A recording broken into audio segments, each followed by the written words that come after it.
Hello and welcome to SPMIS Academy. Today we'll analyze important newspaper articles of 28th August 2025. Please note you can download the PDF version of today's newspaper analysis by clicking the link given in the comment section. This is the list of the topics that we'll be covering from today's newspaper. So before I take up first topic of the day, कल के newspaper analysis से एक छोटा सा correction है।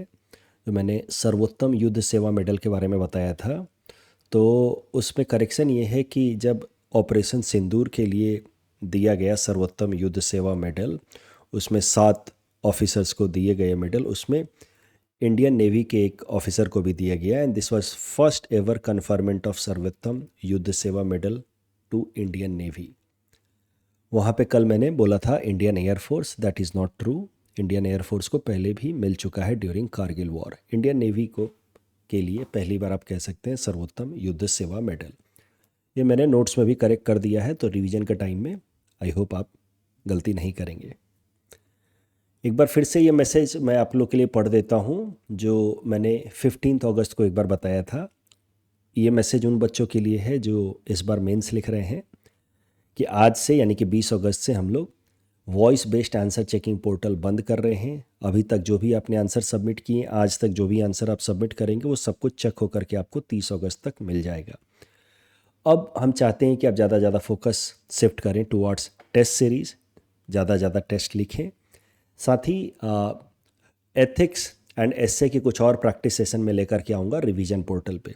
Ethics में mainly case studies में solve कराऊंगा और एसए राइटिंग पे 2-3 सेशन में लूँगा, 3-4 एसए राइटिंग हम करेंगे।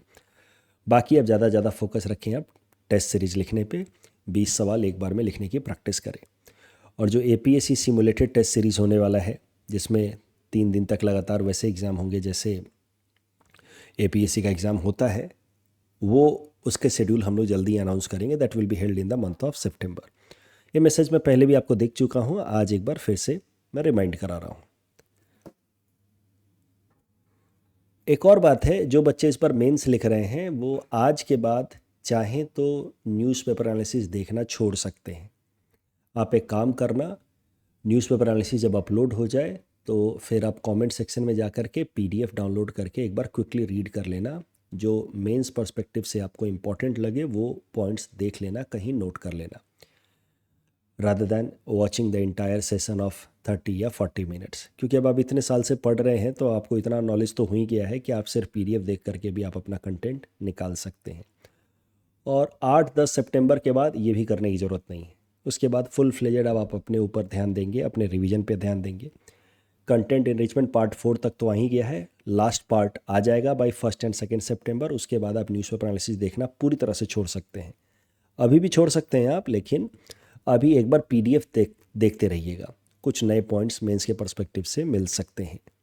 बाकी जिनको अगले साल देना है वो न्यूज़पेपर एनालिसिस देखते रहेंगे। ठीक है, चलिए आगे चलते हैं। So first topic is India as विश्व बंधु थ्रू स्पेस एक्सपेरिमेंट। ये न्यूज़ कोई बहुत इंपॉर्टेंट नहीं है, बट मेंस पर्सपेक्टिव से इससे काफ़ी डायनेमिक प्रश्न बन सकता है। इंटरनेशनल रिलेशंस में स्पेस टेक्नोलॉजी का इस्तेमाल करके प्रश्न बनाया जा सकता है, देखते हैं कैसे। इसीलिए मैं इसको कवर कर रहा हूँ, mainly for mains appearing students. GS paper 2 international relations perspective से इंपॉर्टेंट है, GS paper 3 science and technology perspective से भी इंपॉर्टेंट है। तो न्यूज़ ये है कि minister of science and technology doctor Jitendra Singh ने हाल फिलहाल में कहा कि जो एक्सियम 4 मिशन के तहत भारत के astronaut and group captain Shubhanshu Shukla ji को भेजा गया इंटरनेशनल स्पेस स्टेशन में, वहाँ पे जो तमाम एक्सपेरिमेंट्स उन्होंने कंडक्ट किए, it is not just going to benefit India but entire world, mankind, and that is how this should be seen as step from India to emerge as friend of world, विश्व बंधु in the field of space experiments also. तो भारत का लक्ष्य ही है international relations में विश्व बंधु बनना, फ्रेंड ऑफ ऑल। और उसमें अलग अलग डायरेक्शंस में हम इनिशिएटिव्स ले रहे हैं, चाहे वो मेडिकल असिस्टेंस हो, चाहे वो एजुकेशन रिलेटेड या इन्वेस्टमेंट रिलेटेड असिस्टेंस हो। अब हम लोग यहाँ पे डॉक्टर जितेंद्र सिंह कहते हैं कि स्पेस टेक्नोलॉजी में एक्सपेरिमेंट्स की मदद से भारत पूरे दुनिया भर के देशों की मदद करने की कोशिश कर रहा है. That is how this is another dimension through which India aspires to emerge as विश्व बंधु फ्रेंड ऑफ ऑल. तो सवाल कुछ ऐसा आ सकता है मेंस में कि how space sector initiatives taken by India and its premier agency ISRO में play role in shaping international relations of India. Bharat के रिलेशंस बाकी देशों के साथ शेप करने में इसरो या ओवरऑल स्पेस टेक्नोलॉजी का क्या रोल है. एग्जाम्पल की मदद से देखते हैं.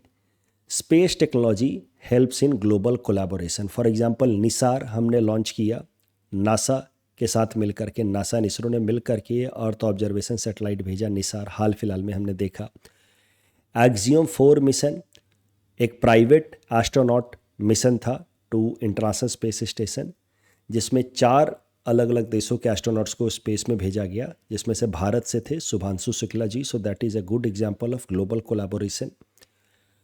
दूसरे देशों के सैटेलाइट्स भी भारत लॉन्च करता है. अभी तक भारत की जो स्पेस एजेंसी इसरो है उसने 430 फॉरेन सैटेलाइट्स लॉन्च किए हैं from 36 countries.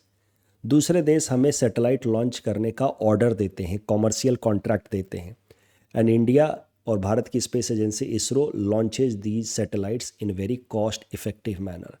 So this is how space technology में जो भारत काफ़ी डेवलप्ड है, it is helping India to serve other countries and emerge as friend to others, विश्व बंधु. सार्क सैटेलाइट लॉन्च किया भारत ने, जिसका टेक्निकल नाम है GSAT-9 आज part of India's neighbourhood first policy, जिसकी मदद से साउथ एशियन कंट्रीज़ को communication and broadcasting services provide किया जाता है with help of this satellite. तो all South Asian countries benefit from this SAARC satellite except Pakistan. हमने तो पाकिस्तान को भी ऑफ़र किया था, लेकिन Pakistan pulled out of it. भाई उसको कोई हमसे मदद नहीं चाहिए, चाहे जिस भी हालत में हो वो भारत से मदद नहीं लेगा, यही उसका फंडा है. तो उसने कहा हम नहीं लेंगे आपका GSAT-9 का कोई भी बेनिफिट. तो साउथ एशिया के बाकी देशों के लिए भारत ने लॉन्च किया है SAARC satellite under neighbourhood first policy. Bharat की रीजनल पोजीशनिंग सिस्टम RPS है, जिसका नाम है नाविक, जिसमें भारत और आसपास के एरियाज़ में कम्युनिकेशन सर्विसेज प्रोवाइड की जा सकती हैं, नेविगेशन सर्विसेज प्रोवाइड की जा सकती हैं. ये भारत का रीजनल पोजीशनिंग सिस्टम है. जैसे अमेरिका का GPS है जो पूरे दुनिया भर में वो सर्विसेज प्रोवाइड करता है, इसीलिए उसका नाम ही है ग्लोबल पोजीशनिंग सिस्टम. लेकिन भारत का ये जो नाविक है ये रीजनल पोजीशनिंग सिस्टम है. भारत और आसपास के देशों में लगभग 1500 किलोमीटर के रीजन्स तक में ये navigation and communication services provide कर सकता है. तो नाविक की मदद से भी भारत ने ये कम्युनिकेशन एंड नेविगेशन सर्विसेज अपने आसपास के देशों में जैसे श्रीलंका, बांग्लादेश, म्यांमार को अवेलेबल कराए हैं. This is how again space technology could be seen instrumental in shaping India's relations with foreign countries, especially neighbouring countries. अब ये हो गई बात इंटरनेशनल रिलेशंस की, कैसे इंटरनेशनल रिलेशंस में space technology important role play कर सकता है. कुछ और चीज़ें देख लेते हैं with respect to space programme. Upcoming space programme of India, तो गगनयान प्रोग्राम आ रहा है भारत का, जिसके अंतर्गत India is planning to, in fact ISRO is planning to send human crew to low earth orbit by 2027. तो भारत से कुछ एस्ट्रोनॉट्स को भेजा जाएगा स्पेस में, जो स्पेस के अंदर लो अर्थ ऑर्बिट में रहेंगे 5 से 7 दिन तक और फिर वापस अर्थ पे रिटर्न आ जाएंगे. इस प्रोग्राम का नाम है गगनयान मिशन है. चंद्रयान 4 मिशन भेजा जाएगा अगेन बाय 2027, जिसकी मदद से मून से सॉइल सैंपल अर्थ पे ले आना लक्ष्य है. वीनस मिशन, इसका शुक्रयान नाम भी है हिंदी में, it is orbiter mission to Venus, it is scheduled in 2028. भारतीय अंतरिक्ष स्टेशन, India's own space station is planned by 2035 and crewed lunar mission, Indian astronauts will be sent to moon, landed on moon by 2040 as per its crude lunar mission. तो ये भारत के important upcoming space programmes हैं. अब थोड़े space sector के बारे में बात चल रही है तो कुछ और चीज़ें देख लेते हैं. भारत की स्पेस पॉलिसी 2023 में जो लाई गई थी, भारत की जो स्पेस पॉलिसी 2023 में लाई गई थी, उसका मेन लक्ष्य था कि प्राइवेट सेक्टर को ज़्यादा से ज़्यादा असिस्ट किया जाए, प्रमोट किया जाए इन द फील्ड ऑफ स्पेस। देखिए, प्राइवेट सेक्टर को स्पेस फील्ड में डेवलप करने से, असिस्ट करने से फ़ायदा क्या होता है। अमेरिका का जो इकोसिस्टम है स्पेस टेक्नोलॉजी में, वो एक बढ़िया एग्जाम्पल है प्राइवेट सेक्टर को डेवलप करने से क्या फ़ायदा हो सकता है समझने के लिए। अमेरिका के अंदर जो उनकी प्रीमियर स्पेस एजेंसी है NASA, it focuses on developing cutting edge technologies, नई नई टेक्नोलॉजीज़ को डेवलप करने पे वो फोकस करती हैं।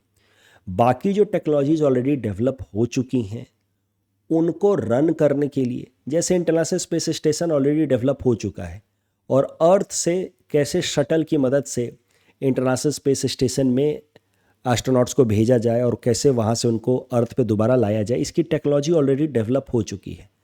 अब उसके लिए लगातार नासा के साइंटिस्ट काम करें। जब भी कोई नए एस्ट्रोनॉट्स को भेजा जाना है, वहाँ पे एग्जिस्टिंग एस्ट्रोनॉट्स को वापस ले आना है इंटरनेशनल स्पेस स्टेशन से, उसके लिए भी नासा के साइंटिस्ट काम करें, मतलब रेगुलर वर्क के लिए भी नासा इन्वॉल्व हो, तो that would be wastage of time and energy of such premier agencies. तो जो टेक्नोलॉजी डेवलप हो चुकी है उस टेक्नोलॉजी को इम्प्लीमेंट करना, उसके मदद से ऑपरेट करना डे टू डे एक्टिविटीज़, वो काम दे दिया जाता है, डेलीगेट कर दिया जाता है to the private space agencies like SpaceX, like Blue origin.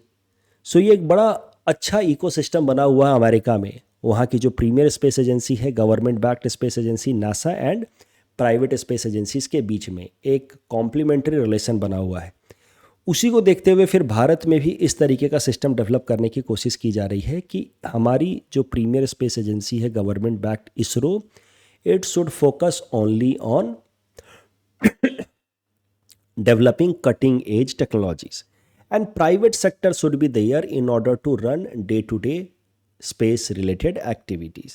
Guided by this idea, Indian Space Policy 2023 was adopted with the main aim of developing role of private sector in space. तो अगर space policy 2023 की बात की जाए तो it has redefined role of ISRO. ISRO will mainly be focusing on developing cutting edge technologies and private companies will take up more traditional domain of ISRO. साथ ही साथ एक टारगेट भी रखा गया है कि currently the share of India in global space economy is only 2%. इसको bye 2030 बढ़ा करके 10% कर देना है। यानी कि जो भी स्पेस में लॉन्चेज वगैरह होते हैं, ये कॉमर्शियल कॉन्ट्रैक्ट्स आते हैं, वो कलेक्टिवली भारत के पास उसका सिर्फ 2% ही शेयर है, उसको बढ़ा करके 10% करना है by 2030. That is also one of the target under space policy. Investment in next 10 year in space sector should be up to $22 billion. And I have told you already that India intends to launch its own space station by 2035. अब private sector को promote करने के लिए हमने space policy तो adopt कर ली 2023 में. अब उस डायरेक्शन में क्या टेंजिबल एक्शंस लिए गए हैं वो देखते हैं. तो steps taken in order to enhance role of private sector participation in space. In space नाम की एक ऑटोनोमस एजेंसी बनाई गई है with in department of space. Department of space जो है it is directly headed by prime minister himself. और department of space के अंदर एक ये एजेंसी बनाई गई है इन स्पेस, जिसका काम है कि वो हैंड होल्डिंग सपोर्ट प्रोवाइड करे to the private companies in the field of space.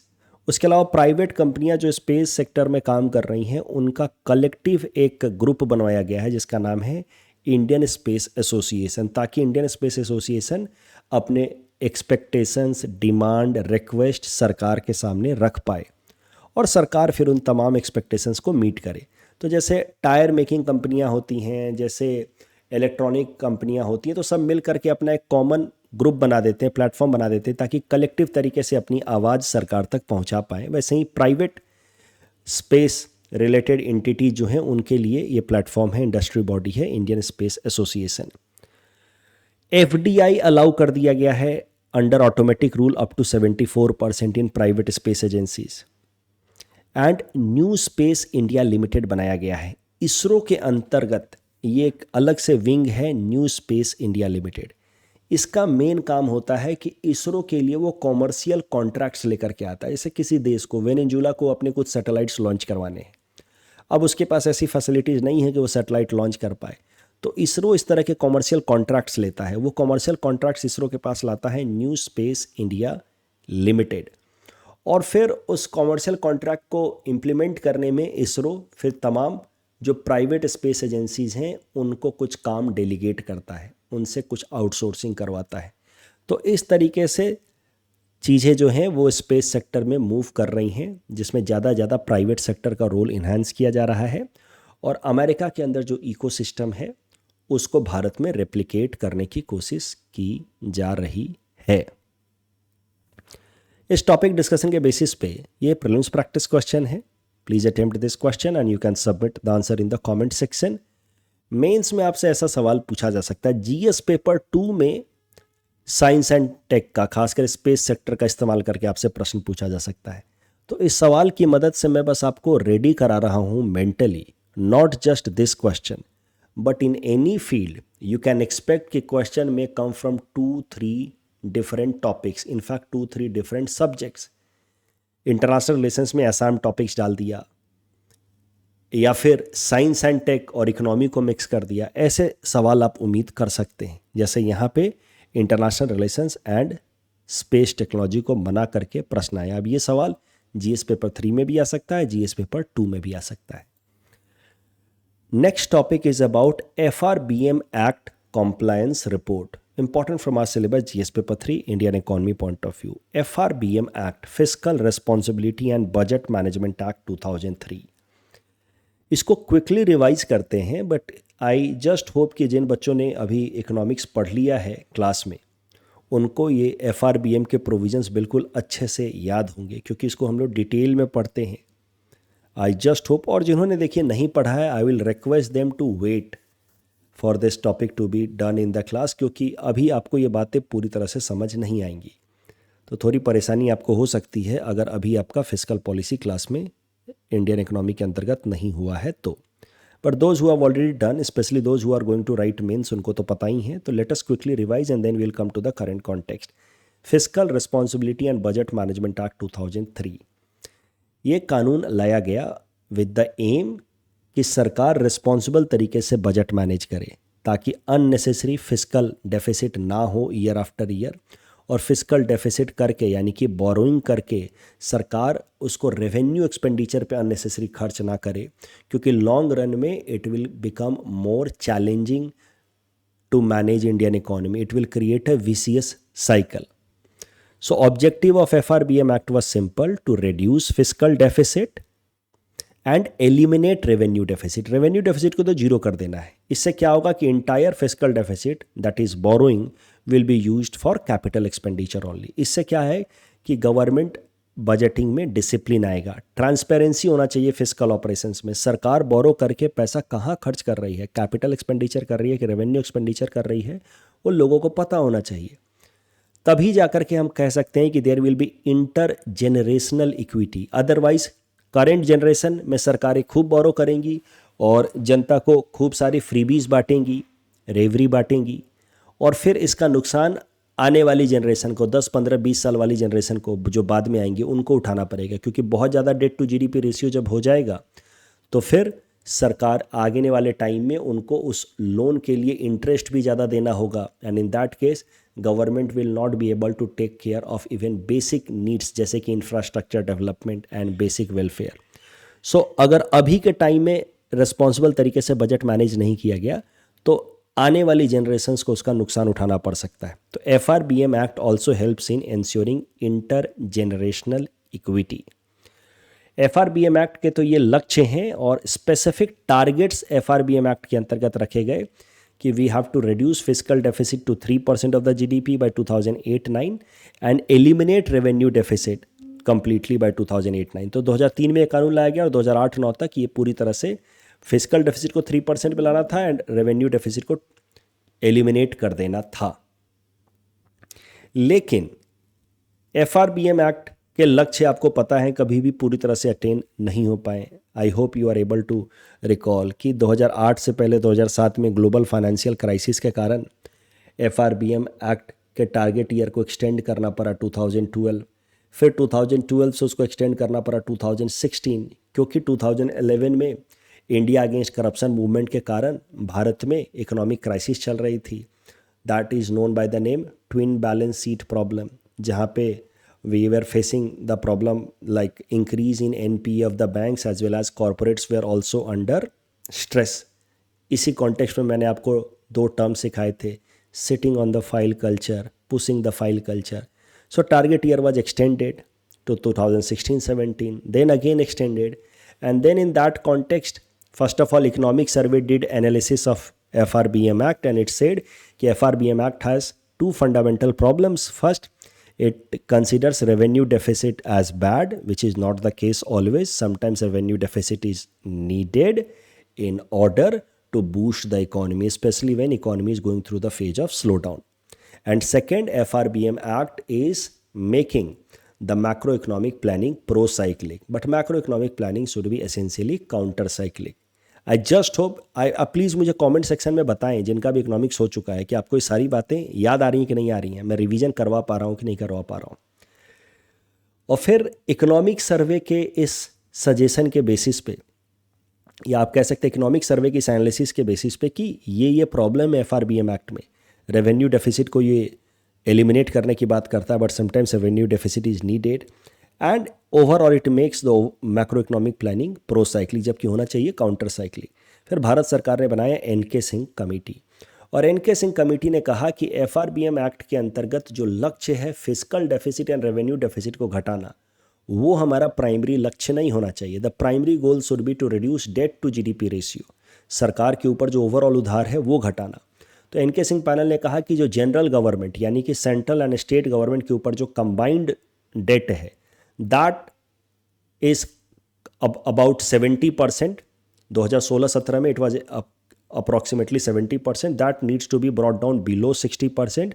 उसमें सेंट्रल गवर्नमेंट का debt should be brought down below 40% and state government should be kept somewhere close to 20% as far as their debt is concern.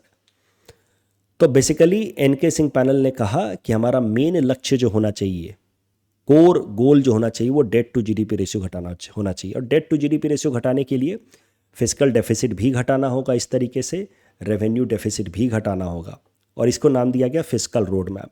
And in order to prevent any pro cyclical planning या pro cyclical macro economic activity, escape clause का provision allow किया गया कि in case of slow down जो target है physical deficit का, उससे 0.5% ज़्यादा बोरो कर सकती है गवर्नमेंट। तो allowed flexibility of 0.5% of GDP in physical deficit for counter cyclic needs. तो ये थे NK सिंह के कमेटी के रिकमेंडेशंस। अब अगर करंट टाइम में आए, आपको पता है कि NK सिंह कमेटी के रिकमेंडेशंस कुछ प्रोविजंस माने गए, कुछ नहीं माने गए। एस्केप क्लॉज वाला प्रोविजन माना गया, that too with some change, some alteration, and then came pandemic के टाइम में भारत सरकार के खर्चे बहुत ज़्यादा बढ़ गए और रिसीट उस हिसाब से हुई नहीं। So during the pandemic year itself debt to GDP ratio, during the pandemic itself physical deficit in that year itself, 2020-21 जो फर्स्ट ईयर था पैंडेमिक का, उस साल physical deficit went to 9.5% of the GDP। जब फिजिकल डेफिसिट 9.5% चला गया तो एक ही साल में डेट टू GDP रेशियो भी बहुत पीक कर गया, और इस कारण से फिर भारत सरकार को पैंडेमिक के अगले वाले साल यानी कि 2021-22 वाले बजट में government of India laid down new target as far as physical deficit is concerned. उस न्यू टारगेट को नाम दिया गया फिजिकल ग्लाइड पाथ, जिसके अंतर्गत now the target was to bring down fiscal deficit from 9.5% to 4.5% by 2025-26. It is known by the name fiscal glide path. This target was adopted during Union Budget 2021-22. Currently अगर देखा जाए 2025-26 में हम आ चुके हैं, यानी कि फिजिकल ग्लाइड पाथ जो हमारे लिए टारगेट रखा गया था इन द यूनियन बजट 2021-22, उसका आखिरी साल आ चुका है, और फिजिकल ग्लाइड पाथ के हिसाब से साल 2025-26 में यानी कि जो साल चल रहा है उसमें फिजिकल डेफिसिट होना चाहिए था 4.5%, बट सरकार ने इस साल के बजट 2025-26 के बजट में जो बजट एस्टीमेट में फिस्कल डेफिसिट का है दैट इज 4.4% ओनली। तो we are slightly better, doing better than what was earlier targeted under fiscal glide path. तो ये है अभी तक की कहानी एफआरबीएम की। एफआरबीएम में इतने इतने बदलाव आ चुके हैं। ओवरऑल एफआरबीएम की बात की जाए तो एफआरबीएम में कई सारे चैलेंजेस हैं। Targets were unrealistic and that is why it was postponed many times. Government की एबिलिटी को काफ़ी हद तक लिमिट कर देता है in case of economic stress, क्योंकि रेवेन्यू डेफिसिट को जीरो करना है और रेवेन्यू डेफिसिट जीरो करते ही सरकार की ability to spend money in the economy in order to boost economy in short run, वो एबिलिटी खत्म हो जाती है। तो इट लिमिट्स गवर्नमेंट्स एबिलिटी। यहाँ पे too much focus is on deficit reduction. Deficit reduction के चक्कर में बहुत बार जो है ग्रोथ कॉम्प्रोमाइज हो जाता है। मेन लक्ष्य क्या होना चाहिए? लॉन्ग रन में डेट टू जीडीपी रेशियो को रिड्यूस करना।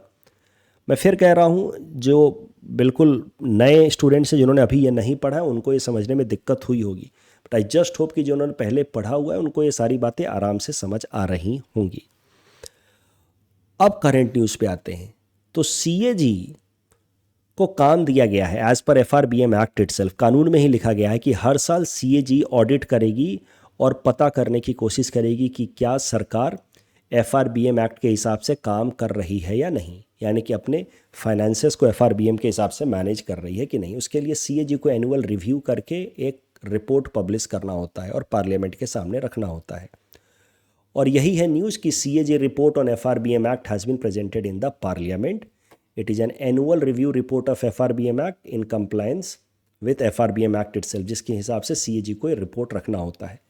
इस रिपोर्ट में सीएजी ने क्या बताया है? सीएजी ने कहा है कि सेंट्रल गवर्नमेंट का डेट टू जीडीपी रेशियो धीरे धीरे डिक्लाइन हो रहा है। देखिए, जब एनके सिंह ने अपना रिकमेंडेशन दिया था 2016-17 में, तब भारत सरकार का डेट टू जीडीपी रेशियो लगभग 50% के आसपास था। आप देख रहे हैं यहाँ पे एनके सिंह ने क्या कहा था कि इसको घटा करके बिलो 40% किया जाना चाहिए बाय 2022-23 यहाँ तक।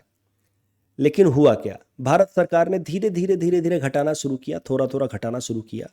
लेकिन पैंडेमिक वाले साल आते ही 2020-21 आते ही एक ही साल में जब सरकार ने 9.5% ऑफ द जीडीपी बोरो कर लिया, यानी कि उस साल का फिस्कल डेफिसिट था 9.5%, तो सडनली भारत सरकार के ऊपर जो डेट है it went from 50% to about 60%, even more than that. Debt to GDP ratio in government of India went to 60% of the GDP. और फिर 2020-21 यानी कि पैंडेमिक वाले साल के बाद से धीरे धीरे भारत सरकार अपने डेट टू जीडीपी रेशियो को घटा रही है। और वहीं यहाँ पे लिखा गया है कि central government debt to GDP ratio is now declining marginally या ग्रेजुअली। तो पिछले 4 सालों में 2020-21 में debt to GDP ratio on central government was 61% and it has come down to 57%। तो ये एक अच्छी बात है। यानी कि दूसरे शब्दों में, इसी बात को दूसरे शब्दों में कहा जाए तो गवर्नमेंट के ऊपर जो डेट एक्यूमुलेशन है उसका rate is slower then GDP expansion rate. जिस रफ्तार से जीडीपी बढ़ रहा है उससे कम रफ्तार से सरकार की बोरोइंग बढ़ रही है, इसीलिए gradually debt to GDP ratio कम हो रहा है from 61% to 57%। 61% in 2020-21, 57% by the end of 2024। तो इस तरीके से आप कह सकते हैं कि पोस्ट पैंडेमिक, ये ग्राफ बना करके आप कह सकते हैं कि post pandemic Indian economy is now slowly moving towards financial stability. Specially अगर फिस्कल एस्पेक्ट की बात की जाए तो फिस्कल स्टेबिलिटी, फिस्कल मतलब क्या होता है? गवर्नमेंट बजटिंग से रिलेटेड। तो फिस्कल स्टेबिलिटी पोस्ट पैंडेमिक देखने को मिल रहा है। बट पैंडेमिक वाले साल में तो पूरी तरह से डिसरप्ट हो गया था, उसके बाद से फिस्कल स्टेबिलिटी आ रही है। यूपीएससी ने प्रीलिम्स में यह प्रश्न पूछा था एफआरबीएम एक्ट पे। Please attempt this question, you can submit the answer in the comment section. APSC ने यह प्रश्न पूछा था मेंस में, क्या होता है फिस्कल डेफिसिट, एफआरबीएम एक्ट और फिस्कल डेफिसिट का क्या रिलेशन है, पोस्ट पैंडेमिक क्या इंपैक्ट है एफआरबीएम एक्ट पे। सीधा सा सवाल था, एपीएससी ने 2022 में पूछा था। ऐसा सवाल आगे फिर से पूछा जा सकता है आपसे। Next topic is about password protected brain computer interface, important from our syllabus GS paper 3 science and technology point of view.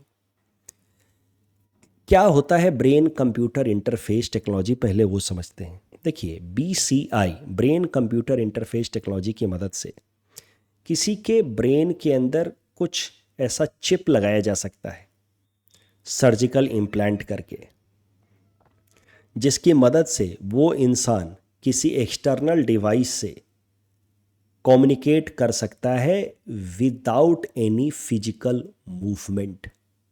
Normally हमें क्या करना है, जैसे मान लीजिए स्विच ऑन करना है, लाइट ऑन करना है, तो हमारे ब्रेन में पहले न्यूरल सिग्नल जनरेट होंगे इन इलेक्ट्रिक फॉर्म, और वो न्यूरल सिग्नल्स जाएंगे हमारे लिम्स तक, हमारे हाथों तक, हाथों से हमारे फिंगर्स तक जाएंगे, और वो फिंगर की मदद से हम लोग ये स्विच को ऑन करेंगे, फिर ये लाइट ऑन होगा।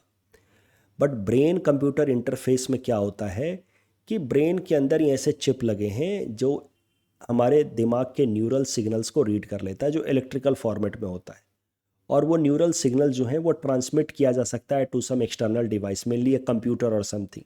वो कंप्यूटर मान लीजिए वाईफाई जैसे कनेक्ट होता है, वैसे ही वो कंप्यूटर हमारे ब्रेन कंप्यूटर इंटरफेस वाले चिप से कनेक्टेड है।